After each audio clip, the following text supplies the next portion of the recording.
Alright everyone, thought I'd give you a quick little update.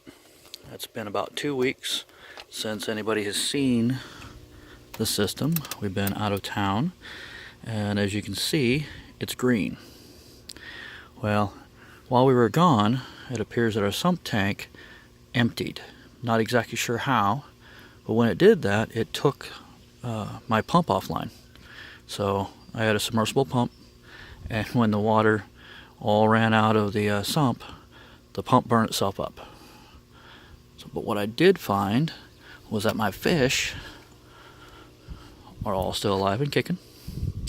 I don't know how long the system had been down, but if you take a look here, you'll see that my cucumber is growing pretty well and starting to flower, and my garlic is still going. This bed was completely dry when we got home a couple hours ago, and as you can see, the sump down there, I filled it back up with water, but I don't have any real good flow coming. All I have is that little trickle. It's a 100-gallon an hour little aquarium pump, and I just threw it in there to try to clear up some of this water. This was stagnant for a while.